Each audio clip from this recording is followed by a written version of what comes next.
à l'exposé. Tu as 5 minutes d'exposé et tu as la parole. Merci beaucoup, Monsieur le Président du jury. Monsieur le Président du jury, chers membres du jury, chers parents, distingués invités à vos qualités et titres respectifs, nous disons bonjour. Bonjour.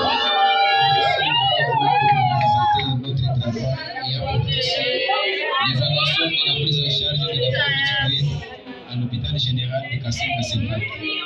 La fièvre typhoïde est une salmonellose, est une toxique infection bactérienne systémique dite à salmonella. Il se propage habituellement par l'eau ou les aliments contaminés par les selles d'une personne infectée. L'OMS estime que chaque année, il y a de 11 à 20 millions de cas entraînant 12 800 à 161 000 décès. La fièvre typhoïde est une maladie infectieuse potentiellement mortelle en l'absence de traitement.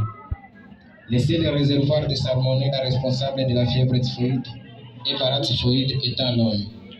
Les pays les plus touchés sont ceux où l'hygiène est précaire, comme en Asie, en Afrique et en Amérique latine. Mais des contaminations épidémiques apparaissent aussi dans les pays industrialisés, comme dans la ville de Bukavu, les plus touchés sont ceux où l'hygiène est précaire. Ainsi, en travaillant sur ce sujet, à part la conclusion et la bibliographie, ce travail comporte deux grandes parties. Première partie comprend l'introduction au cadre théorique et la deuxième partie comprend le cadre pratique. En guise de ces problèmes évoqués si haut, nous nous sommes posé des questions ci-après. Comment se fait la prise en charge à l'hôpital général de Kassenga? Quelle est la tranche d'âge et les sexes les plus touchés par la fièvre typhoïde? Quels sont les signes cliniques manifestés par les patients consultants à l'hôpital général de Kassenga-Sepak? Ces questions nous ont conduit à mettre les hypothèses suivantes. La fréquence des cas de fièvre typhoïde serait plus élevée chez les femmes que chez les hommes. Les douleurs abdominales, céphalées et la fièvre seraient les signes identifiés auprès des malades. La tranche d'âge de 16 à 20 ans serait le plus touchée par la fièvre typhoïde. La flambée des cas de fièvre typhoïde à l'hôpital général de Kassenga serait liée à la mauvaise qualité de prise en charge. Pour vérifier nos hypothèses, nous nous sommes fixés les objectifs ci-après. Objectif général, évaluer la prise en charge de la fièvre typhoïde à l'hôpital général de Kassenga-Sepak.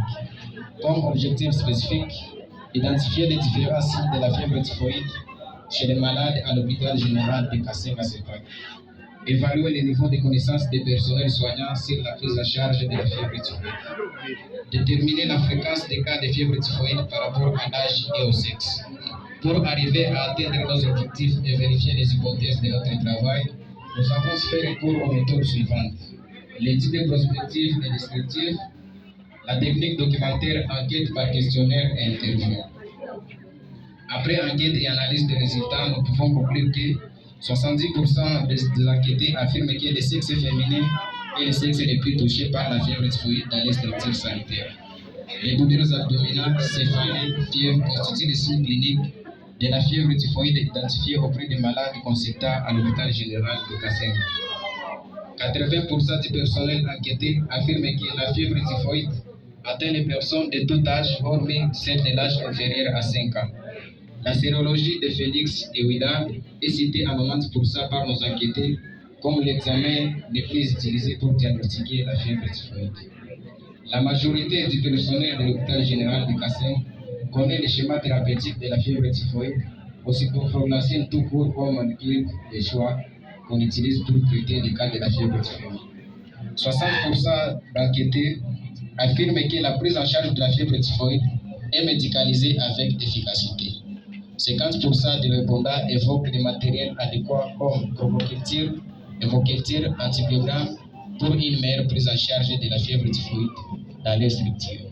100% d'enquêtés affirment qu'ils organisent des séances de sensibilisation sur la lutte contre la fièvre typhoïde une fois par semaine, dont le lavage des mains avec des savons avant de manger et après les toilettes représente 55% des conseils donnés à la population. Parmi les complications évoquées par nos enquêtés pendant la prise en charge, la perforation intestinale représente à elle seule 40%. La majorité d'enquêtés affirment qu'ils enregistrent quelquefois des décès pendant la prise en charge de la fièvre typhoïde dans leur structure. Suggestion. Eu égard de ce qui précède, nous suggérons ce qui suit aux autorités sanitaires du centre où nous avons passé notre travail, de bien équiper les laboratoires avec le matériel par l'hémoculture ou la cropoculture pour une meilleure prise en charge, de mettre à la disposition de la structure les vaccins contre la fièvre typhoïde, de multiplier les séances de sensibilisation sur la lutte contre la fièvre typhoïde. Nous suggérons à la population de respecter les règles hygiéno-diététiques telles que prescrites par les autorités sanitaires. Pour terminer, nous avons la prétention d'avoir répondu à notre problématique, mais n'avoir pas limité les études sur ce sujet. Cependant, nous restons ouverts à toutes les remarques et commentaires utiles pour épingler les inévitables insuffisances dont peut souffrir ce travail.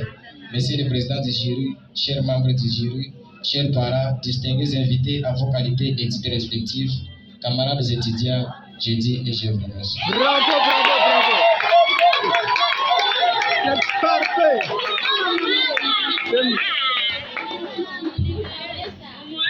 Voilà, merci beaucoup pour l'exposé. Nous allons passer